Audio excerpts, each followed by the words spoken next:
नमस्कार।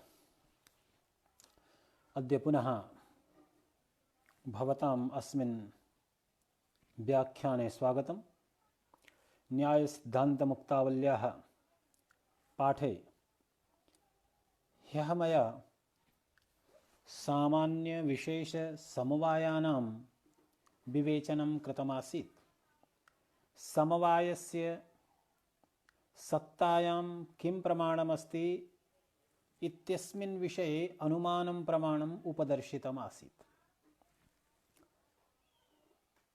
यत्र तावत् ह्यः परित्यक्तमासीत् मया तत एव प्रारभ्यते। तथा च समवायस्य प्रत्यक्षता न भवति इति हेतोः समवायस्य सिद्धिः कथं भवति इति विषये प्रश्नः यदा समुपस्थितो भवति तत्र विश्वनाथपञ्चाननभट्टाचार्येण एवं प्रोक्तं यत् समवाये प्रमाणं तु अनुमानं भवति। कीदृशम् अनुमानम्? अनुमानस्य आकारः प्रदर्शितः। गुणक्रियादिविशिष्टबुद्धिर्विशेषणविशेष्य विशिष्टबुद्धित्वात्। तथा च गुणक्रियादिविशिष्टबुद्धिर्भवति सा विशेषणविशेष्यसम्बन्धविषया, विशेषणविशेष्यसम्बन्धं विषयीकरोति। कुतः? विशिष्टबुद्धित्वात्। विशिष्टबुद्धित्वात् सा बुद्धिः विशेषणविशेष्यसम्बन्धं विषयीकरोति। यतो हि या काचिदपि विशिष्टबुद्धिर्भवति सा सर्वापि विशिष्टबुद्धिः विशेषणविशेष्यसम्बन्धं विषयीकरोत्येव। यतो हि पश्यतु, एकम् उदाहरणं।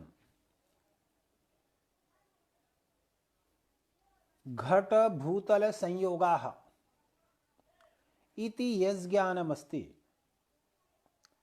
घटवद् भूतलम् इति यज्ज्ञानमस्ति, अनयोर्ज्ञानयोः कश्चन भेदः अस्ति न वा?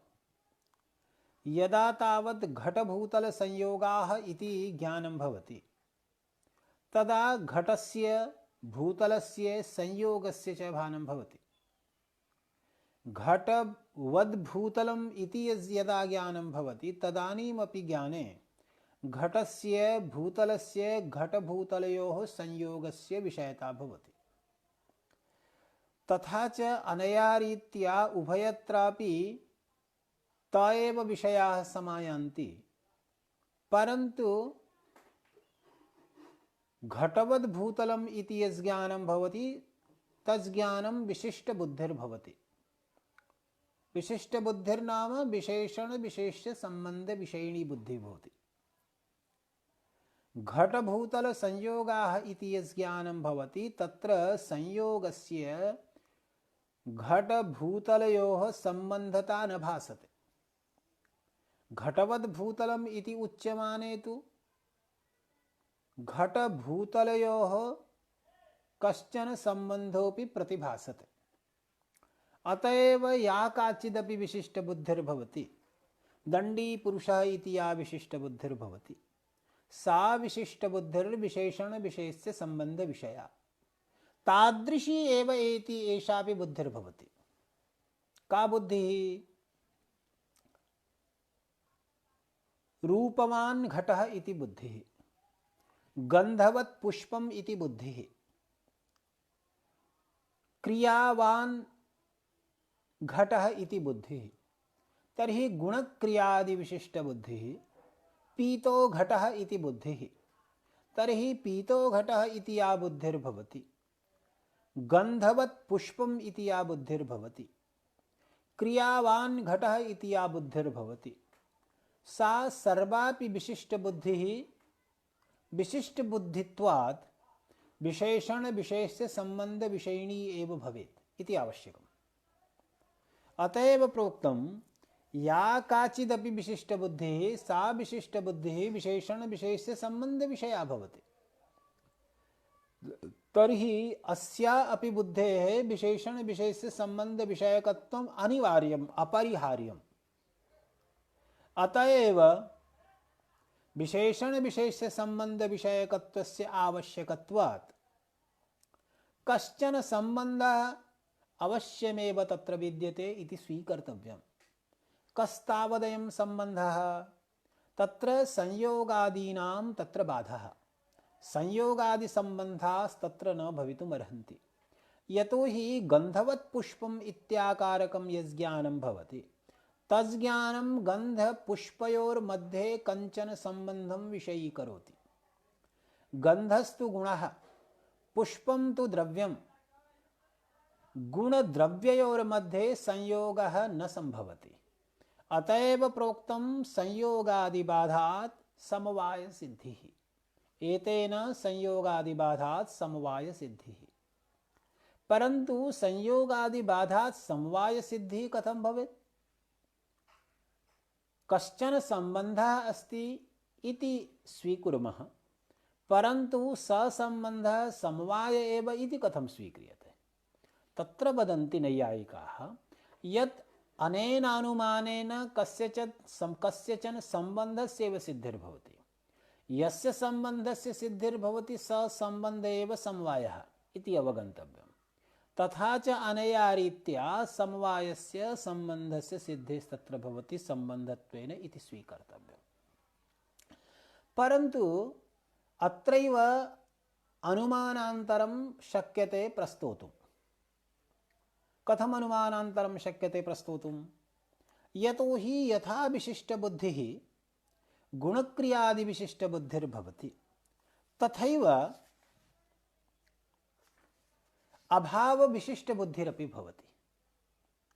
तर्हि अभावविशिष्टबुद्धिरपि भवति, तर्हि तस्याः बुद्धेरपि विशेषण विशेष्य संबंध विषयकत्वं स्यादिति प्रश्नः भवति। तं प्रश्नम् उपस्थापयितुम् अग्रे प्रयासः क्रियते। इदानीं न्यायसिद्धान्तमुक्तावल्याम् एवं प्रोच्यते यत् समवायस्यैव सिद्धिः कथम्? तत्र स्वरूपस्यैव सिद्धिर्भवतु नाम स्वरूपमेव संबंधः भवति इति कुतो न स्वीक्रियते? अयम् अभिप्रायः। गुणक्रियादि विशिष्टबुद्धिर्या भवति सा विशिष्टबुद्धिः विशेषण विशेष्य संबंध विषयिणी भवति इति स्वीक्रियते। परन्तु तत्र कश्चन विशेषण विशेष्ययोः आधारा विशेषण विशेष्ययोर्मध्ये आधाराधेयोर्मध्ये आधाराधेयाभ्यां भिन्नः कश्चन संबंधः अस्ति इति कथं स्वीकर्तव्यः? संबंधः अस्ति इति स्वीक्रियते नाम, परन्तु ससंबंधः आधाराधेयाभ्यां भिन्नः भवति इति कुतः स्वीकर्तव्यम्? इति कुतः स्वीकर्तव्यं नाम संबंधस्य सत्तायाम् इदम् अनुमानं प्रमाणम् इति स्वीक्रियते। परन्तु यः संबंधः सिद्धः भवति ससंबंधः आधाराधेयाभ्याम् अतिरिक्तः संबंधः भवति इति स्वीकारस्य किम् औचित्यम्? आधाराधेयाभ्याम् अनतिरिक्तः आधाराधेयाभ्याम् अभिन्नः कश्चन संबंधः विद्यते इत्येव कुतः न स्वीक्रियते? यथा गुणगुणिनोर्मध्ये यः संबंधः भवद्भिः समवाय नामकः स्वीक्रियते तस्य सत्तायां किं प्रमाणम्? गुणगुणिनोर्मध्ये कश्चन संबंधः अस्ति, परन्तु स संबंधः स्वरूपात्मकः एव। स्वरूपात्मकः संबंधः इत्यस्य कः अभिप्रायः? स्वरूपात्मकः संबंधः संबंध प्रतियोगी अनियोगिभ्यां पृथक् न भवति। संबंधस्य यौ प्रतियोग्यनियोगिनौ भवतः ताभ्यां सह स्वरूप संबंधः पृथक् न भवति। यथा गुणगुणिनोः मध्ये यदि समवाय स्वरूपं संबंधः स्वीक्रियते तर्हि सस्वरूप संबंधः गुणगुणिभ्यां भिन्नो न भवति। समवाय संबंधात् स्वरूप संबंधस्य इदमेव वैलक्षण्यम्। यत् समवाय संबंधः यः भवति स संबंधिनो संबंधिभ्यां भिन्नः भवति।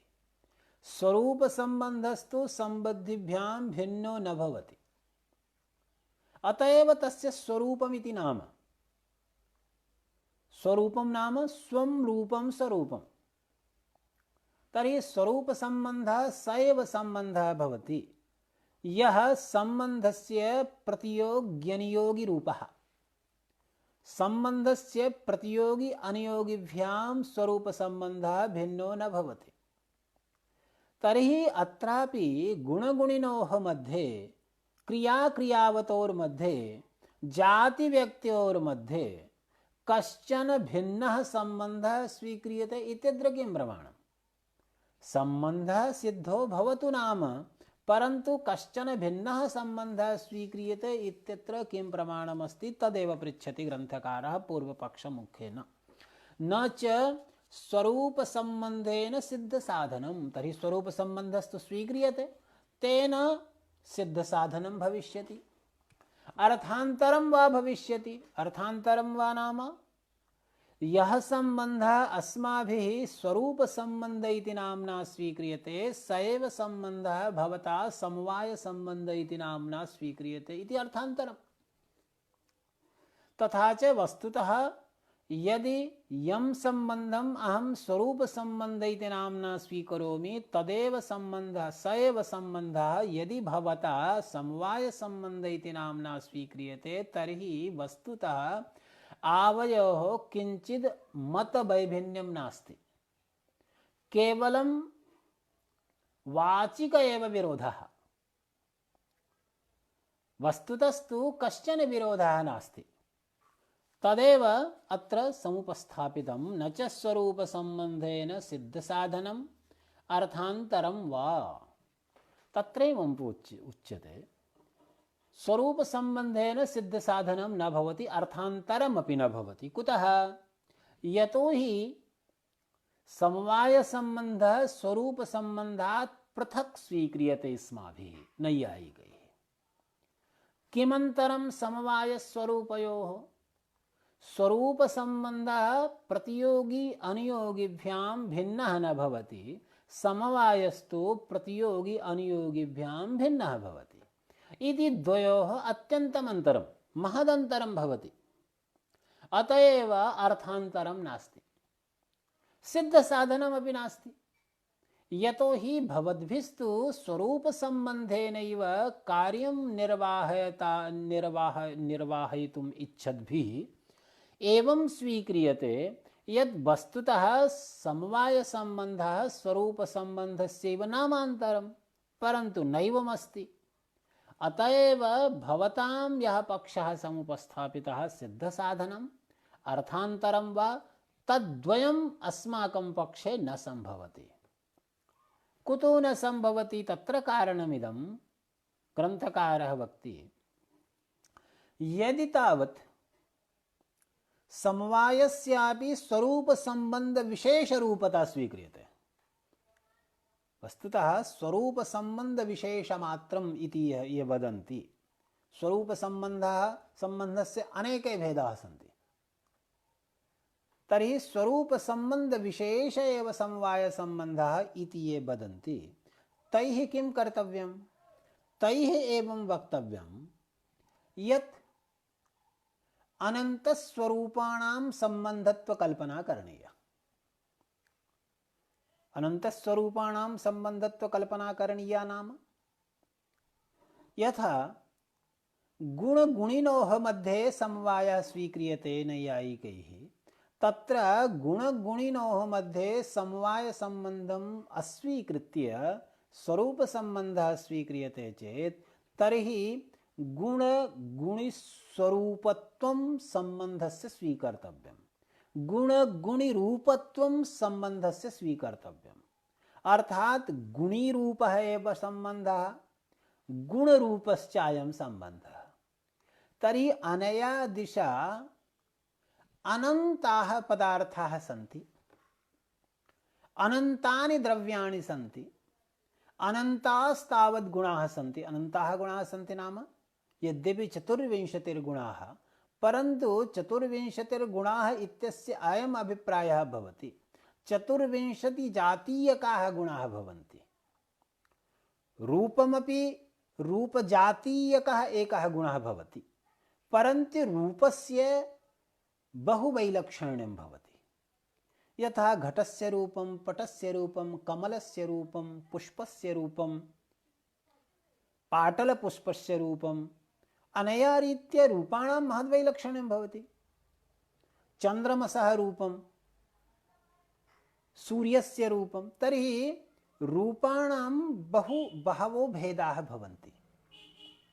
सति चैवम् अनन्तस्वरूप, यतोहि यावन्तः सम्बन्धिनः भवन्ति, अस्य अयम् अभिप्रायः, यावन्तः सम्बन्धिनः भवन्ति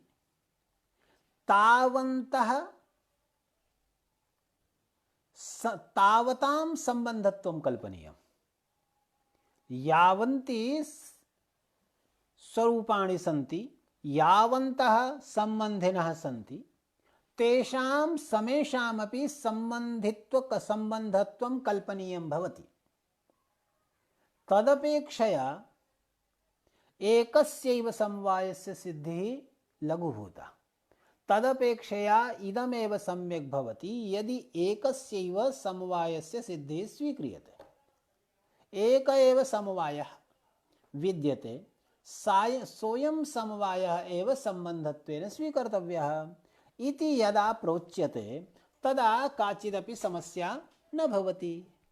तदेव अत्र प्रोक्तं, न च समवायस्य एकत्वे वायौ रूपवत्ता बुद्धिः नहीं, अनन्तस्वरूपाणां सम्बन्धत्वकल्पने गौरवात् लाघवाद एक समवाय सिद्धि। तदपेक्षया एक समवाय स्वीकारे लाघवमस्ति, अस्माद्धेतोः एक समवायस्य सिद्धिर्भवति इति नैयायिकाः वदन्ति।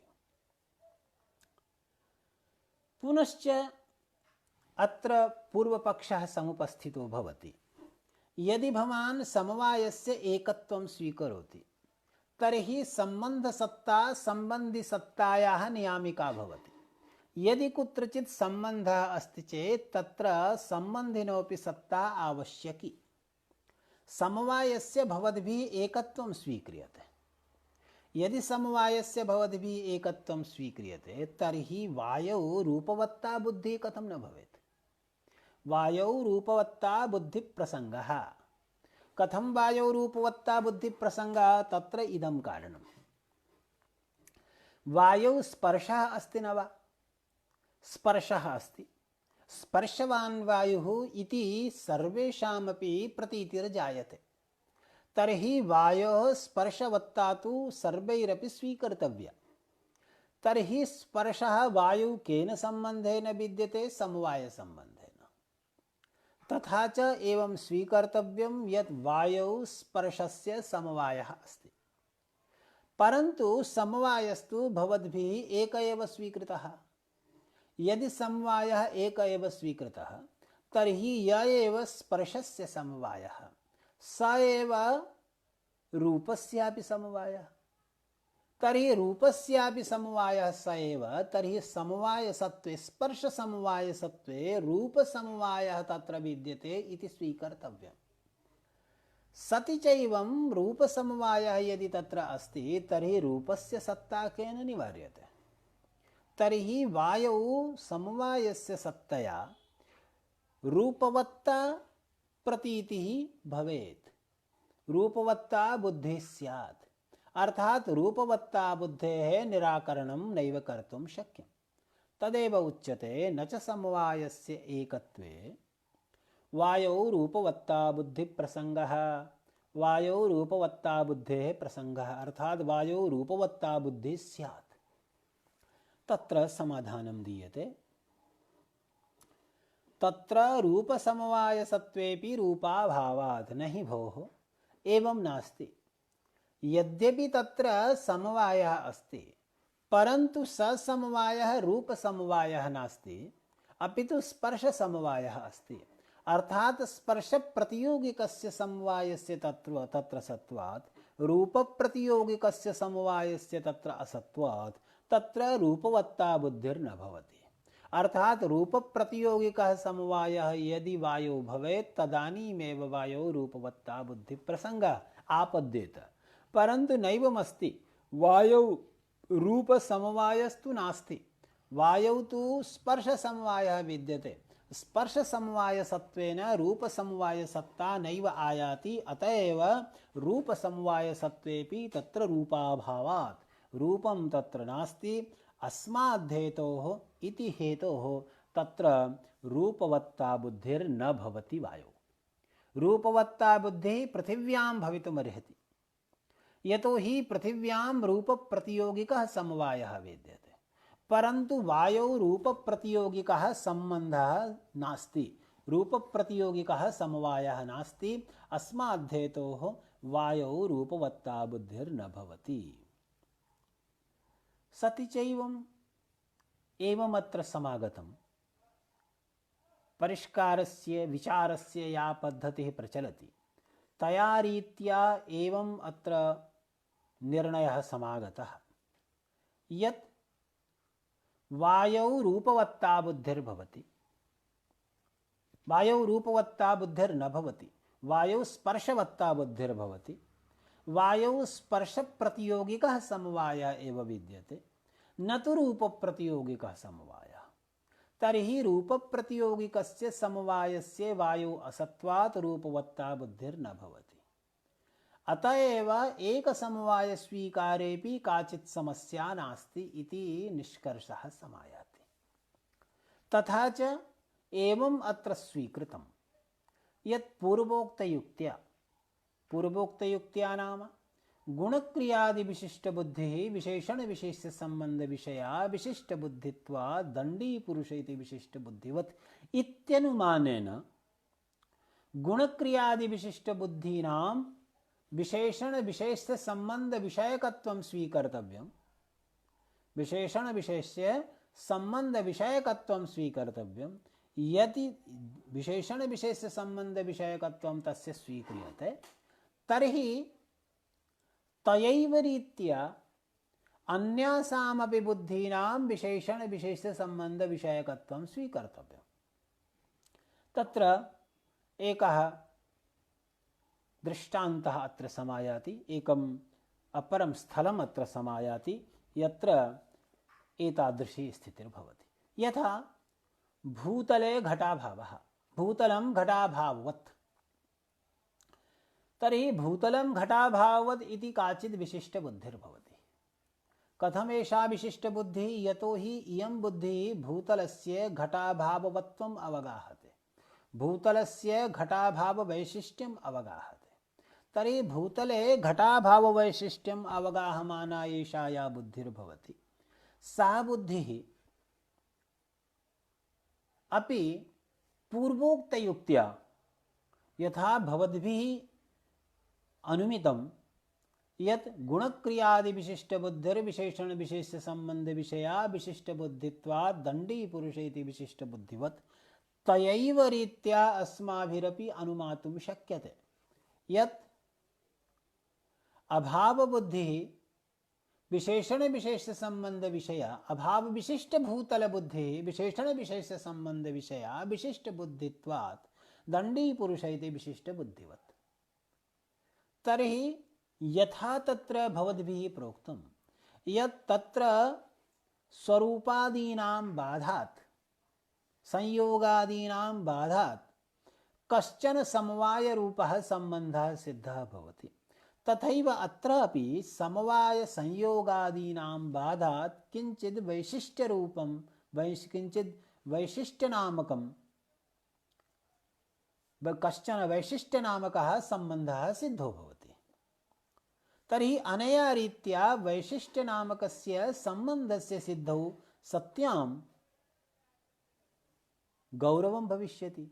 भवांस्तु वैशिष्ट्यस्य संबंधत्वं पृथक् संबंधत्वं न स्वीकरोति, परन्तु तुल्ययुक्त्या नाम यथा भवद्भिः पूर्वं प्रोक्तं यत् अनन्तानां संबंधिना अनंतस्वरूपाणां संबंधत्व कल्पने गौरवात् लाघवाद एक समवाय सिद्धि तथैव अनंतस्वरूपाणां संबंधत्व स्वीकारक संबंधत्व कल्पने गौरवात् लाघवाद एक वैशिष्ट्य सिद्धि इति वक्तुं शक्यते।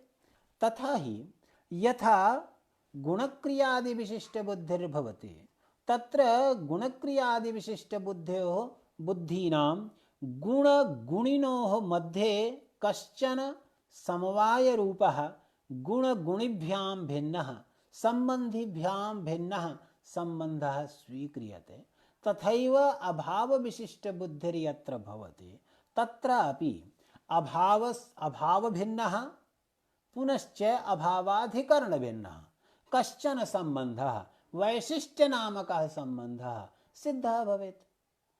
तुल्यायुक्तिर्विद्यते यथा भवद्भिः अनन्तस्वरूपाणां संबंधत्व कल्पने गौरवभिया एकस्य समवायस्य संबंधत्वं कल्प्यते तथैव अत्रापि एकस्य वैशिष्ट्यस्य संबंधत्वं कल्पनीयम् इति कश्चन प्रश्नः समुपस्थितः भवति। स एव प्रश्नः अत्र समुपस्थापितः विश्वनाथपञ्चाननेन।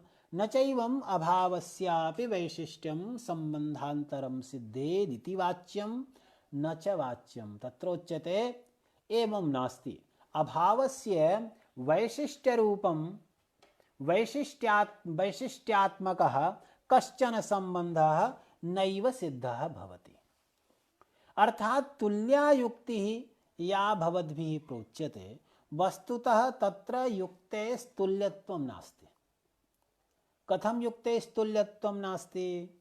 यतोहि अस्माकं पक्षे यदा समवायस्य संबंधता स्वीक्रियते तर्हि संबंधस्य नित्यता स्वीक्रियते, समवायस्य नित्यता स्वीक्रियते। समवायः नित्यः अस्ति, नित्यत्वात् समवायस्य तत्र काचित् समस्या न भवति, समवायः एक एव स्वीक्रियते। परन्तु भवद्भिः अनुमानद्वारा यत् किंचित् वैशिष्ट्यं संसाध्यते, वैशिष्ट्यं साधयितुमिष्टं संबंधत्वेन तस्य नित्यत्वं वा भवेद् अनित्यत्वं वा भवेत् इति भवद्भिः व्याख्येयम्। परन्तु तस्य नित्यत्वपक्षोऽपि स्वीकर्तुं न शक्यते, तस्य अनित्यत्वपक्षोऽपि स्वीकर्तुं नैव शक्यः। तथा हि तस्य नित्यत्वे भूतले घटानयनानन्तरमपि घटाभाव बुद्धिप्रसंगात्। अयम् अभिप्रायः यदि अभावभूतलयोः अभावस्य किंचित् वैशिष्ट्यम् अभावस्य वैशिष्ट्यं कश्चन संबंधः अस्ति चेत् तदा प्रश्नः भवति तद्वैशिष्ट्यं नित्यमस्ति अनित्यं वा। यदि तद्वैशिष्ट्यं नित्यमस्ति चेत् तदा घटानयनानन्तरमपि घटाभावबुद्धिप्रसंगः। घटः आनीतः, पश्यतु भूतले घटः नास्ति, घटः नास्ति चेत् तदानीं घटः आनीतः, घटः आनीय तत्र स्थापितः, घटानयनानन्तरं तत्र घटो नास्ति इति अभावबुद्धिर्न भवति इति अस्माकं सर्वेषामपि अनुभवः। तर्हि घटानयनानन्तरं तत्र अभावबुद्धिर्न जायते इति विद्यते अस्माकं सर्वेषामपि अनुभवः। स अनुभवः अपलपितुम् अशक्यः। परन्तु तस्य अनुभवस्य अपलापः भवेत् यदि भवान् वैशिष्ट्यस्य नित्यतां स्वीकरोति चेत्। कुतः?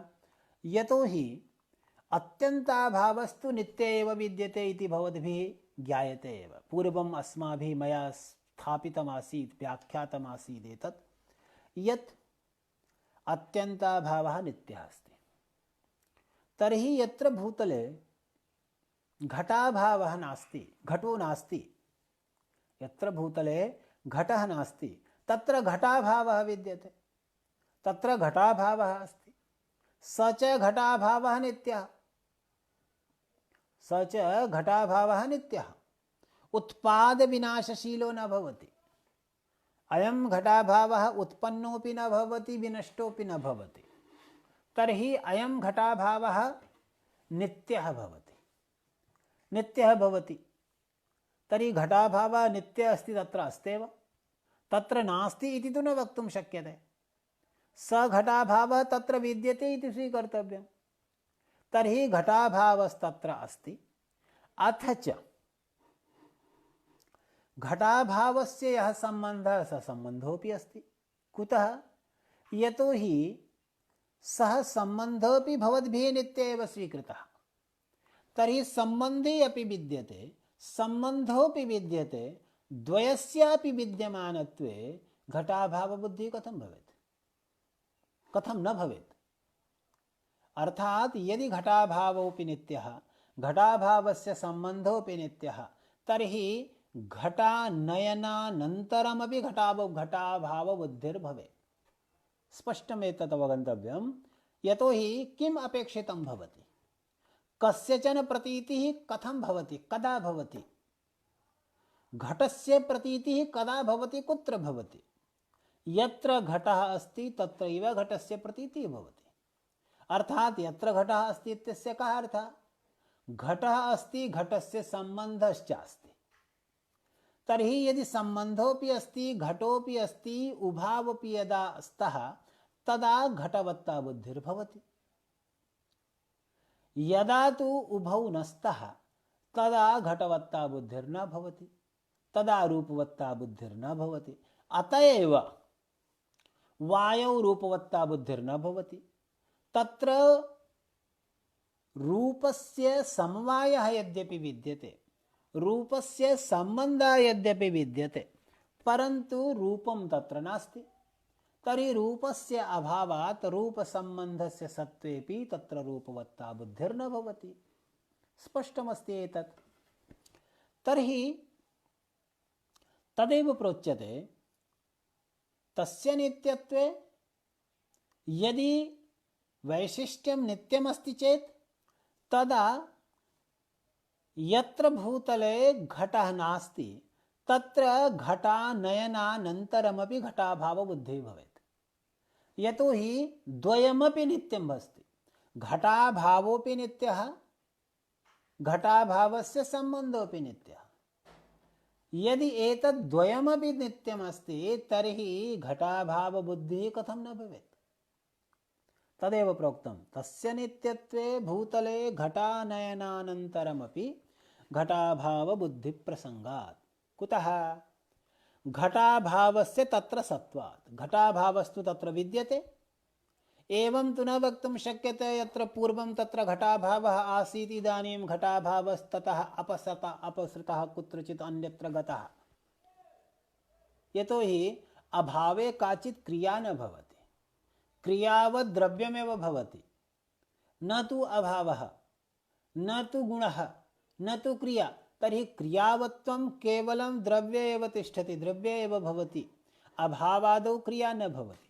तर्हि तत्र यत्र घटाभावः पूर्वं प्रत्यक्षसिद्धः घटानयनात् प्राक्, अयम् अभिप्रायः, घटानयनात् प्राक् तत्र घटाभावः प्रत्यक्षसिद्धः, चक्षुषा एव प्रत्यक्षीकर्तुं शक्यः।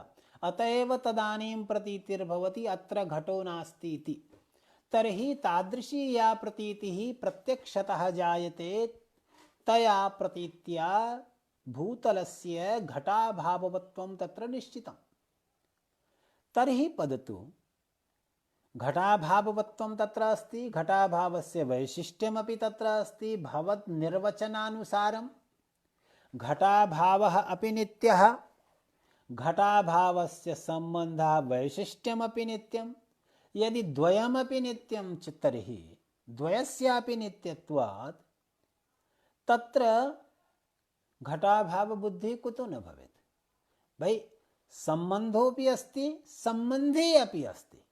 सम्बन्धि सम्बन्धयोः द्वयोरपि वर्तमानतया तत्र सम्बन्धिवत्ता प्रतीतिः कुतो न भवेत्? तर्हि सम्बन्धता प्रतीतिः तत्र आवश्यकी, तदेव अत्र प्रोक्तम्। घटाभाव बुद्धि प्रसंगात् घटाभावस्य तत्र सत्वात् तस्य च नित्यत्वात्। तर्हि घटाभावः तत्र विद्यते, स च घटाभावः नित्यः अस्ति, पुनश्च घटाभावस्य यः सम्बन्धः वैशिष्ट्यं तदपि नित्यमस्ति। तर्हि सम्बन्धस्यापि नित्यतया सम्बन्धिनश्च नित्यतया घटानयनानन्तरमपि घटाभाववत्ता बुद्धिप्रसङ्गः। अन्यथा देशान्तरेऽपि घटाभावप्रतीतिर्न स्यात् वैशिष्ट्यस्य च तत्र सत्वात्।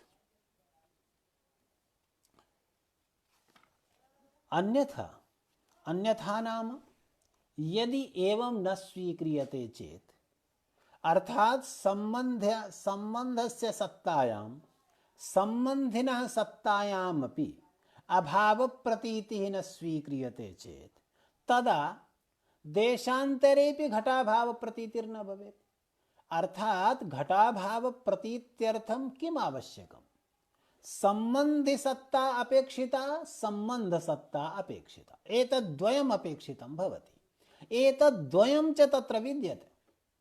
यत्र घटः पूर्वं नासीत्, इदानीं घटः आनीतः, तत्र एतद्द्वयं विद्यते।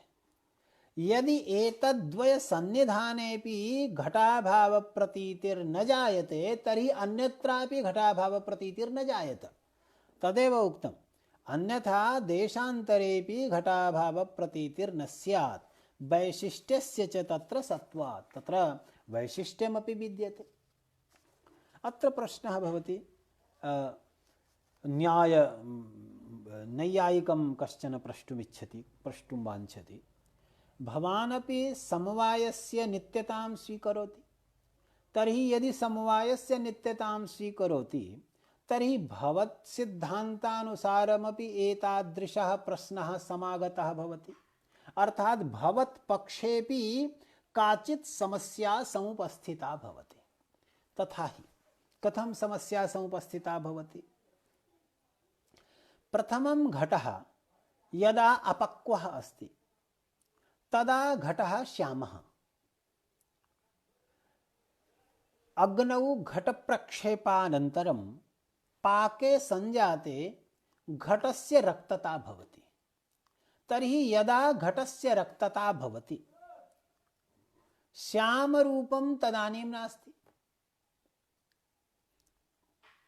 तर्हि यथा भवान् पृच्छति यत् घटानयनानन्तरमपि घटाभाववत्ता बुद्धिप्रसङ्गः, तथैव पाकवशाद् घटस्य रक्ततादशायामपि श्यामरूपवत्ता बुद्धिप्रसङ्गः कथं न भवेत्? यतोहि समवायस्तु विद्यते। श्यामरूपस्य सम्बन्धः पाकरक्ततादशायामपि विद्यते। तर्हि श्यामरूपवत्ता बुद्धिः पाकवशाद् रक्ततायां घटस्य संजातायामपि कथं न भवति? तत्र समाधत्ते नैयायिकः। भवान् रहस्यं न जानाति। किं तद् रहस्यं? रहस्यमिदमस्ति, भवतां मते एतद्द्वयमपि नित्यमस्ति। किं तद्द्वयं नित्यमस्ति? अभावोऽपि नित्यः।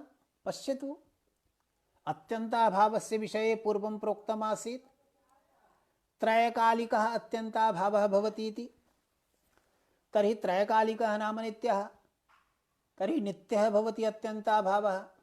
तर्हि अभावस्यापि नित्यता भवति। अथ च अभावस्य यः सम्बन्धः भवद्भिः स्वीकृतः, वैशिष्ट्यं यद् भवद्भिः स्वीकृतं तदपि नित्यमस्ति।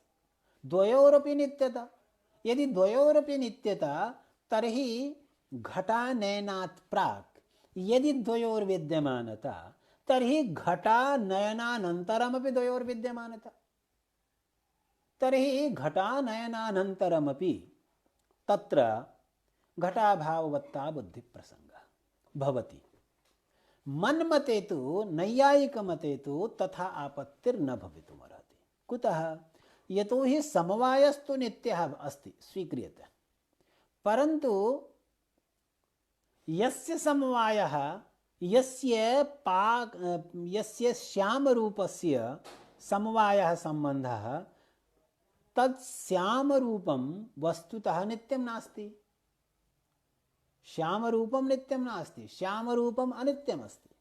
तर्हि पाकवशात् घटस्य यदा रक्तता जाता तदानीं सम्बन्धस्य सम्बन्धिनश्च द्वयोः तत्र वर्तमानता नास्ति। सम्बन्धस्तु विद्यते नाम, परन्तु सम्बन्धी तत्र नास्ति। पाकवशात् रक्ततायां जातायां श्यामरूपं तत्र नास्ति, श्यामरूपं तत्र नास्ति, समवायः सम्बन्धस्तु विद्यते, सम्बन्धः समवायस्तु विद्यते, श्यामरूपं नास्ति तत्र। तर्हि यदि श्यामरूपं नास्ति, सम्बन्धस्तत्र विद्यते, तर्हि एकसत्वात् एकस्यैव सत्वात् तत्र तदवत्ता बुद्धिर्न भवति। पाकवशात् घटस्य रक्ततायां जातायां श्यामरूपवत्ता बुद्धिः घटे न जायते। सम्बन्धः समवायः यद्यपि अस्ति, परन्तु श्यामरूपं तत्र नास्ति। तदेव आह ग्रन्थकारः। मम तु घटे पाकरक्ततादशायां श्यामरूपस्य नष्टत्वात् न तदवत्ता बुद्धिः। यदा पाकरक्तता भवति, पाकवशाद् रक्तता यदा भवति, तदानीं श्यामरूपं तु नष्टमस्ति। श्यामरूपस्य नष्टत्वात् तत्र श्यामरूपवत्ता बुद्धिर्न भवति। यदि श्यामरूपं श्यामरूपस्य सम्बन्धश्च एतद्द्वयमपि तत्र विद्यमानं भवेत्, तदानीमेव श्यामरूपवत्ता बुद्धिप्रसङ्गः आपादयितुं शक्यः, परन्तु नैवमस्ति। अतः एव श्यामरूपवत्ता बुद्धिः बुद्धिप्रसङ्गः तत्र आपादयितुं न शक्यते। तदेव उच्यते। वैशिष्ट्यस्य अस्तु नाम एवमस्ति चेत् तर्हि अभावस्य अनित्यत्वं तु स्वीकर्तुं न शक्यते अत्यन्ताभावस्य। कुतः? अत्यन्ताभावस्य अनित्यत्वम् आनुभविकं नास्ति। तर्हि अत्यन्ताभावस्य यः सम्बन्धः अस्ति वैशिष्ट्यं, तस्य वैशिष्ट्यस्यैव अनित्यत्वं कुतो न स्वीक्रियते? अस्तु नाम वैशिष्ट्यस्य अनित्यत्वं स्वीक्रियते। यदि वैशिष्ट्यस्य अनित्यत्वं स्वीक्रियते चेत् तर्हि पूर्वं समुपस्थितायाः आपत्तेः निराकरणं संभवति। का आपत्तिरासीत्? आपत्तिरासीत् यत् घटाभाववति भूतले घटानयनानन्तरमपि घटाभाववत्ता बुद्धिप्रसङ्गः, स प्रसङ्गः इदानीं नास्ति। कुतो नास्ति? यतोहि घटाभावस्तु विद्यते, परन्तु घटाभावस्य वैशिष्ट्यनामकः सम्बन्धः तत्र नास्ति। स सम्बन्धस्तु नष्टः सञ्जातः।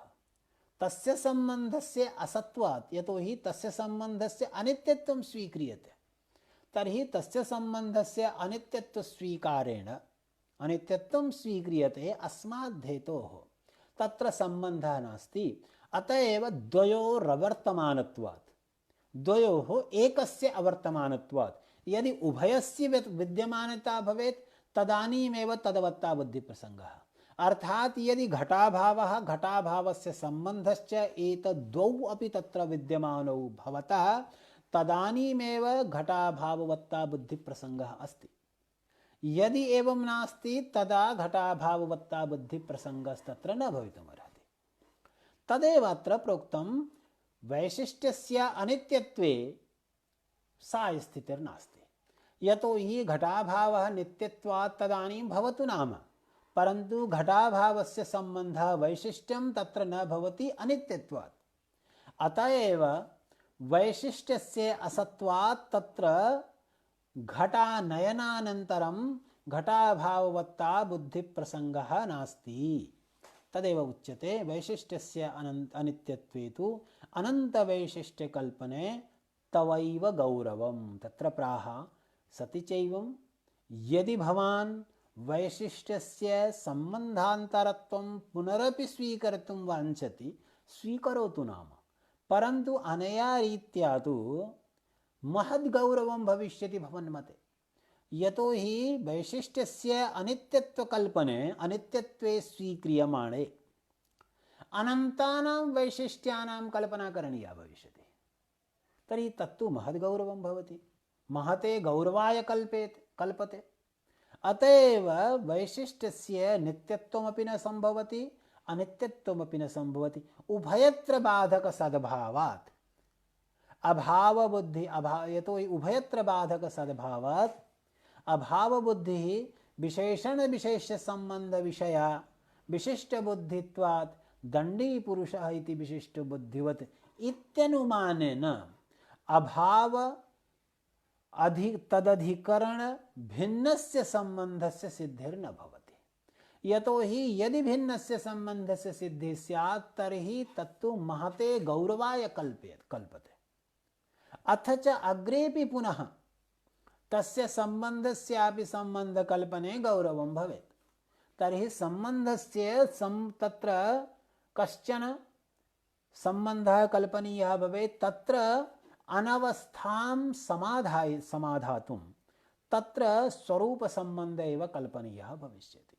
यदि अग्रे स्वरूप संबंध एव गतिः तर्हि इदानीं कुतो न स्वरूप संबंध एव स्वीक्रियते इति तत्र स्वरूप संबंधस्यैव स्वीकृतिः युक्ता इति नैयायिकाः वदन्ति।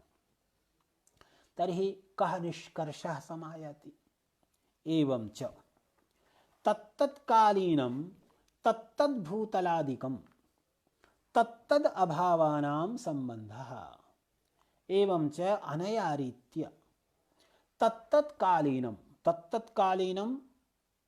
तत्तद्भूतलादिकं, तत्तत्कालीनं नाम तत्तज्ञानकालीनं, तत्तद् घटाभाववद्भूतलम् इत्यादि ज्ञानकालीनम्। अर्थात कस्य यद्यपि अभावः विद्यते परन्तु अभावस्य सर्वदा प्रत्यक्षं न भवति। पश्यतु, यदा भवान् कक्षे प्रविशति तत्र कक्षे सन्ति अनन्ताः अभावाः, परन्तु तत्र सर्वेषामेव अभावानां प्रत्यक्षं तत्र न जायते। घटाभावोपि विद्यते, पठाभावोपि विद्यते, अश्वाभावोपि विद्यते, गजाभावोपि विद्यते, सिंहाभावोपि विद्यते, परन्तु किं सर्वेषामेव अभावानां त्वरितमेव झटित्येव प्रत्यक्षं जायते यदा भवान् कक्षं प्रविशति? नैवं भवति। कस्य अभावस्य प्रत्यक्षं जायते? कम अभावं विषयीकृत्य अभाववद्भूतलम् अभावान् कक्षः इति बुद्धिस्तत्र जायते? यस्य प्रतियोगी स्मृतः भवति। तर्हि प्रतियोगी स्मृतः भवति। अथ च यत्र यदि स्यादुपलभ्येत अनया रीत्या यस्य विषये चर्चा क्रियते, यस्य विषये प्रसंगः क्रियते, तदभावस्यैव तत्र प्रत्यक्षं भवति, अन्यस्य तु प्रत्यक्षं तत्र न भवति। अतएव प्रोक्तं तत्तत्कालीनं तत्तज्ञानकालीनं, तत्तद् घटाभावज्ञानकालीनं, तत्तद्भूतलादिकं, यत्र ज्ञानं भवति भूतले वा भवति, मञ्चे वा भवति, कुत्रचित् अन्यत्र स्थले वा भवति, तत्तद्भूतलादिकं तत्तद् अभावानां सम्बन्धः भवति। तर्हि एवम् अत्र आगतं भवति, तेषाम् अधिकरणानामेव, अर्थात अयम् अभिप्रायः स्वरूप संबंधस्य अभावस्य संबंधः स्वरूपमेव भवति इत्यस्य कः अभिप्रायः? अभावस्य यः संबंधः स संबंधः वस्तुतः अधिकरणात्मकः, अधिकरण स्वरूपमेव अभावस्य संबंधः इति तत्र प्रतिपाद्यते। तर्हि अभावस्य यदधिकरणं भवति तद अधिकरणात्मकत्वमेव तस्य अभावस्य संबंधः भवति। तर्हि तत्तत्कालीनं तत्तज्ज्ञानकालीनं तत्तद्भूतलादिकं तत्तद् अभावानां सम्बन्धः भवति। तर्हि अनया रीत्या तत्र कश्चन अतिरिक्तः सम्बन्धः नैव कल्प्यते। अन्यत्र तु गुणक्रियादिविशिष्टबुद्धिस्थले तु अतिरिक्तः कश्चन सम्बन्धः कल्पितः भवति, स्वीकृतः भवति इति अत्र अयम् अभिप्रायः अत्र प्रतिपाद्यते। अग्रे तावत् अभावस्य विषये चर्चा करिष्यते। अभावस्तु द्विधा संसर्गान्योन्याभावभेदतः प्रागभावस्तथा ध्वंसोऽप्यत्यन्ताभाव एव च अनया रीत्या तस्य चर्चा अद्य न क्रियते, श्वः करिष्यते। अद्य अत्रैव विरमामि। धन्यवादाः।